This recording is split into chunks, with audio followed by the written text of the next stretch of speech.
It's a Space Jam. UCF versus Arizona in Orlando for all the marbles, or none of the marbles.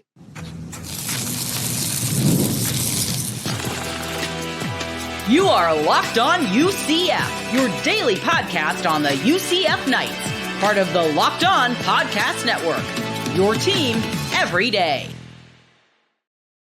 Welcome on in to Locked On UCF, your UCF podcast. I'm your host, Mike G, and thank you so much for making Locked On UCF your first listen of every day.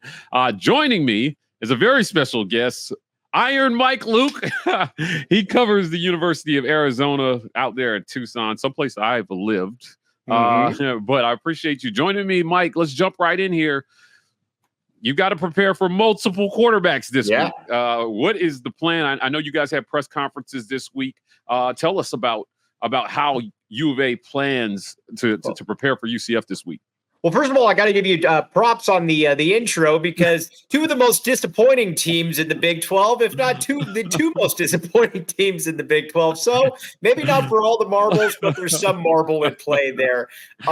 Arizona, it's a great question. Arizona has not done well with mobile quarterbacks pretty much all season, whether that was Avery Johnson early on in the season, it was Devin Dampier against New Mexico. They've not done well with mobile quarterbacks. So if you got somebody that can move a little bit, that's going to be a little bit of an issue for Arizona. Obviously, you got one of the best running backs in the country, a total stud, obviously, in Harvey. He is. It's going to be an interesting game, but if UCF can run the ball, which I have imagined they will, it's going to be a tough day for Arizona, and I think that's why the spread is the where it is right now.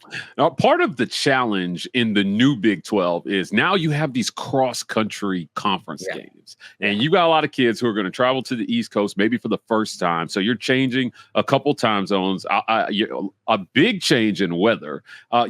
How is this team handling maybe the change in routine that you have to go from playing someplace like Tucson with no humidity to somebody like Orlando with a lot of humidity? Yeah, honestly, it's a great question. I think with this team, though, I mean, everything this year has just been kind of a disaster, to be honest with you. Now, Arizona's got some really good players. It's an interesting situation because you got three guys that are projected first-round picks on a team that's 3-5. You generally don't see things like that. But as far as going cross-country, this is a game that I thought before the season, even when Arizona was ranked, that I thought Arizona would probably lose. You got the space game. You're going cross-country. And for young men, guys that are 18 to 21, 22 years old, these aren't professionals. These are guys, when you're, it's going to mess up with your equilibrium. It's going to mess up your internals.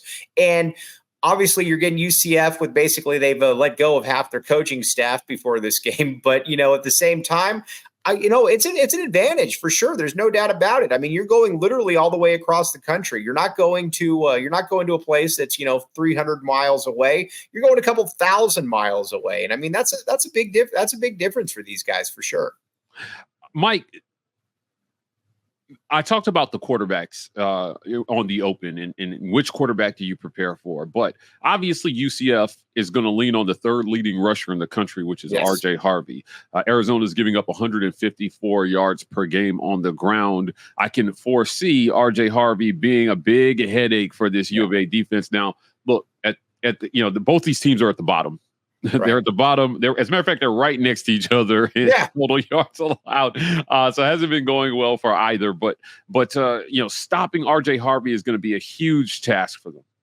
Absolutely. I mean, he's an absolute monster. I mean, I think you could make the case outside of maybe Genty that he's as good a running back as there is in the country. I mean, I always thought it was odd. I thought it was odd this offseason when a guy like Penny Boone decided to go to UCF, after rushing for 1,500 yards at Toledo. And I'm like, well, I guess look forward to being a backup then at this point. But Harvey's a monster. And Arizona, Arizona has it's banged up on the defensive side of the football. They're without 4 starters. And, against West Virginia was kind of able to run on them when they wanted to. And, against a team with a big physical running back, that's going to be something that I think is going to be a big problem for Arizona in this game. And I think if you're Arizona, you got to sell out to stop that run. And you know what? If you get beat through the air, then guess what? You get beat through the air. But the last thing you can have happen is Harvey going for a $175 and basically playing ball control and having the ball for 35, 36 minutes. That's the worst case scenario for Arizona. What do you play for at this point of the season is a question that a lot of teams are facing. You're through about 66% of your season. You're 1-4 in conference. You're 3-5 overall. Yeah. And it's, what is the messaging that you send to a team when, look, you're not playing for the conference. You mentioned the first round draft picks that Arizona has on this squad, which is unusual for a team in their position as far as record is concerned. But, what does a coach tell their team when you're 3-5 and things haven't been going so well? Well, it's a great question. This team this has been a disaster. Obviously, this team started out the season ranked 21st in the country. Brent Brennan has not done he's not done a good job. I don't know that there's any way that you could say that he has. Every single presser, it's basically the same thing.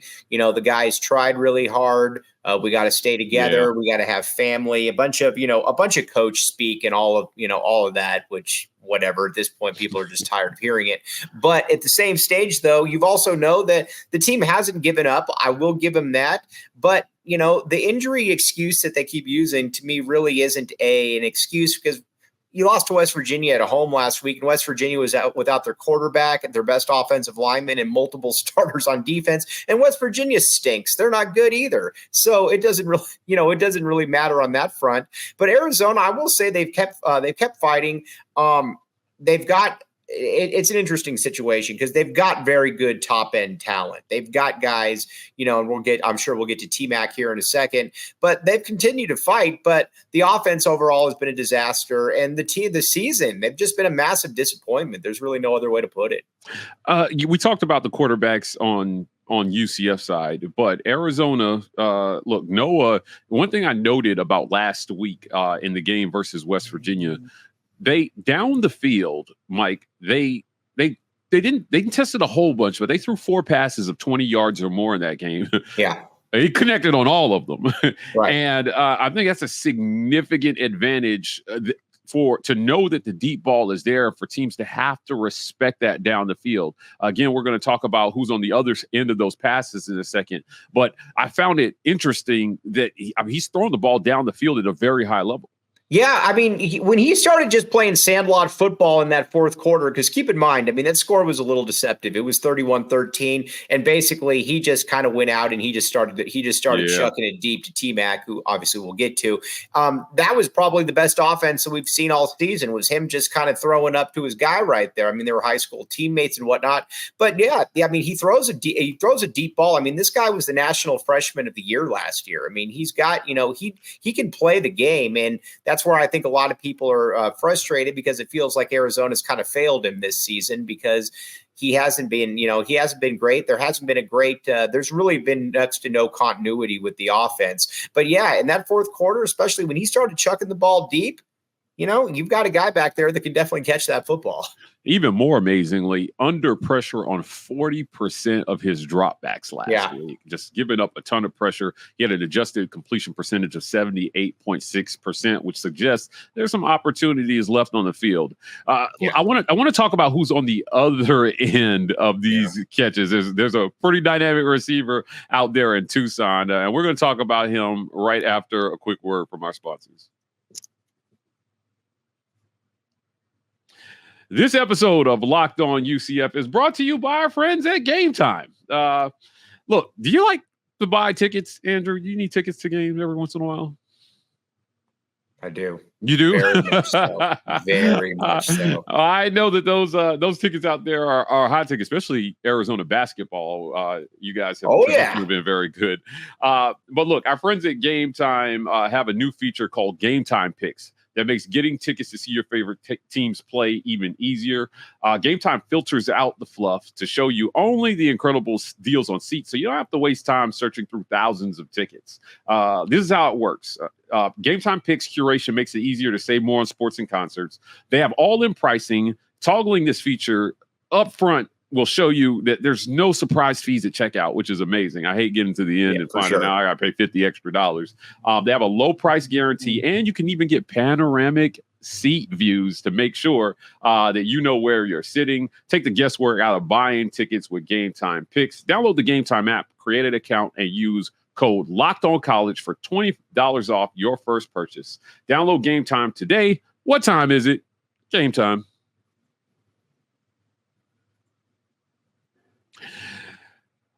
Coming in here, I want to talk about McMillan. Mm-hmm. Last week, he went absolutely bonkers. Over 200 yards receiving. I think for UCF, if you want any chance of winning this game, you got to stop McMillan. He's players like him don't come through Arizona very often. It's kind of like when there hasn't been a player here like since Rob Gronkowski was here, 15, 16 years ago. He's a generational. McMillan's a generational talent. He was a 5-star kid coming out of high school.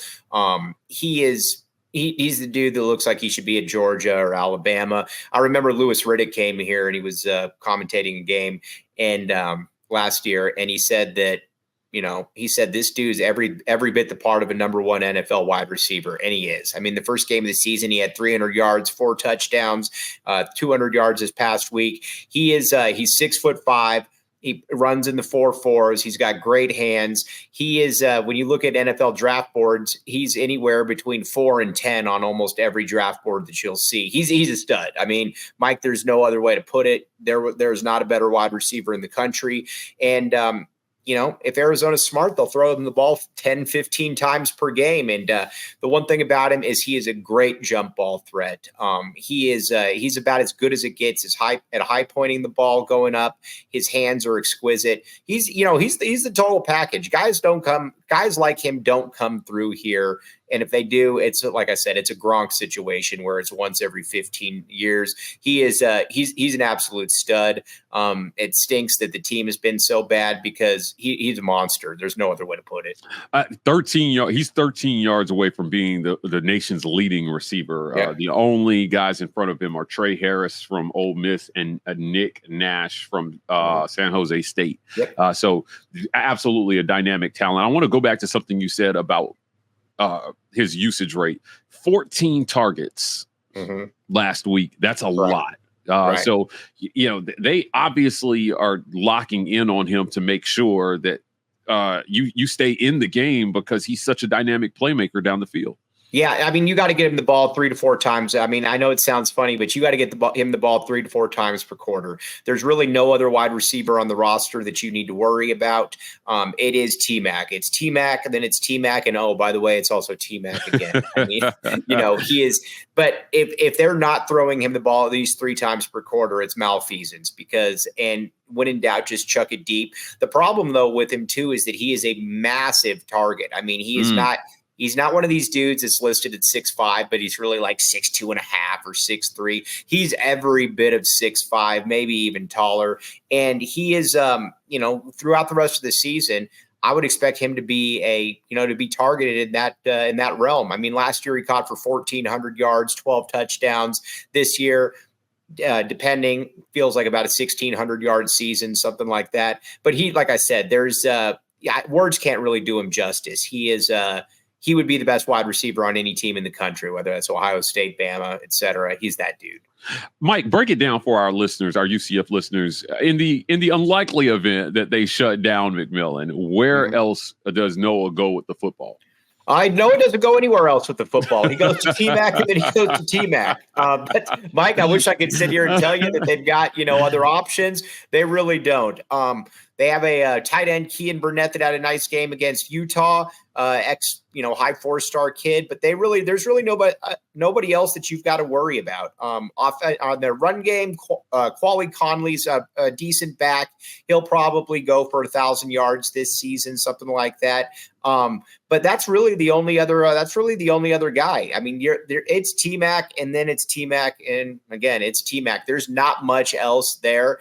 And listen, it's one of those things that if somebody else beats you, then so be it. But the end of the day, that's the dude. And, he's basically, I would be stunned if he doesn't face bracket coverage or at the very least, somebody shading that way almost every single time. He's the guy. There's nobody else you got to worry about. It feels like maybe the only way to stop him is just to make sure the ball doesn't get to him. Earlier in the segment, we mentioned that offensive line and the massive amount of pressure that they're giving up on the QB.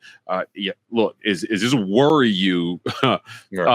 Does pass protection worry you at all in this one? Oh, 1,000%. I mean, Noah's been beat up pretty much all year. And I think the thing that a lot of Arizona fans are confused by is that going into the year, you returned 3 or 4, starters on the O-line. You got a guy in Jonas Sabanea that's also projected as a first-round pick on the line at tackle. He's a stud, but the line has just leaked pretty much all season.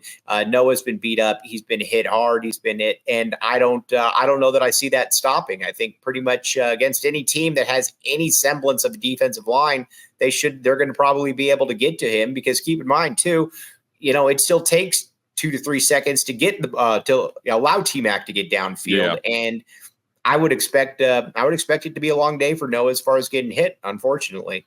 Yeah, it's in today's college football, if you cannot not protect the quarterback and you don't have a dynamic athlete back there, it can be a very, very long day for you. Very much so. I wanted to take a look at some other numbers for Noah. Again, when you look at his time to throw, you see a kind of an extended number there. In today's college football, the best quarterbacks are getting the ball out of their hands in 2.5 seconds or less, Mike. Right. And, Noah, he's got a time to throw that's over 3 seconds, which it would suggest he's having to extend plays very often to make things happen. Well, no, because nobody's open. I mean, that's the problem, is that he's just having to kind of run and nobody's been open. And that's been the problem for Arizona pretty much all season, is they've never been able to find somebody else that can consistently get open. And so, yes, he's having to, instead of just being able to get the ball out quick, there's nowhere to go with it. And then if there's nowhere to go with it, then people get upset that he's throwing interceptions. And so he's, this has been something that's been unfortunate, but nobody, and I mean absolutely nobody, has emerged to help out TMac, which is also kind of disconcerting when you think about it, because you got a guy that's basically drawing double teams basically every single time. Let's talk about how this one plays out. Obviously, both these two teams are 3-5. Last week, when UCF played BYU, I asked the question, who needs this more? And it's hard to decide which team needs this more, but obviously getting to a bowl gets a lot harder if you lose this game for either team. Oh, yeah, absolutely. I mean, at this stage, I think you're just trying to save face. I mean, I'll be honest with you. I thought UCF was a really interesting dark horse candidate to win the conference. I thought that I thought that KJ Jefferson would be significantly better than he was. Obviously, Harvey's really good. The Colorado game was the game where I kind of watched and I'm like, oh man, maybe they're not that good. But Arizona's in the same exact boat. I mean, Arizona has not been good. This kind of feels like a crossroads game, for lack of a better term. Whoever wins this game maybe can salvage a little bit of their season, but whoever loses, you could see this one spiraling and continuing to spiral pretty quickly.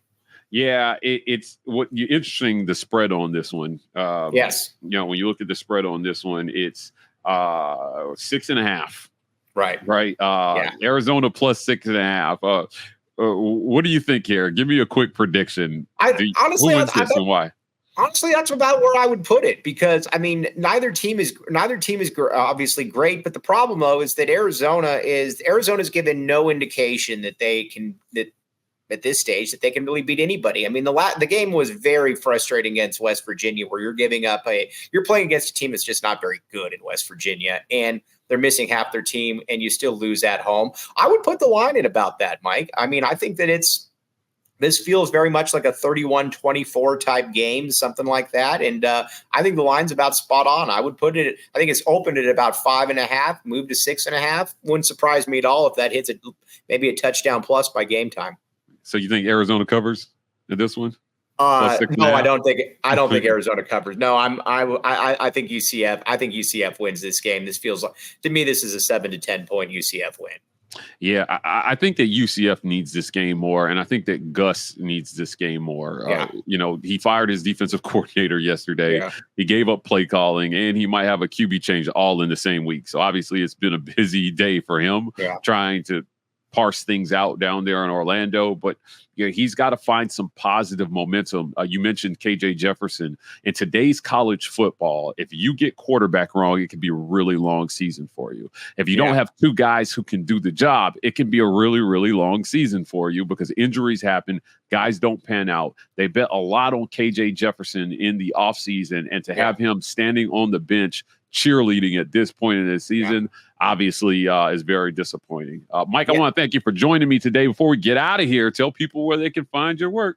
All right, check it out. LockedOn Wildcats. Follow me on Twitter at Iron Mike Luke, and hopefully Arizona gets a win this week. Well, hopefully for this Mike, Arizona gets a win. Guys, thanks for making Locked On UCF your first listen of the day. For your second listen, check out the Locked On Big 12 podcast. Drake Toll leads the conversation in conference realignment news and holds no punches when it comes to covering every team in the Big 12.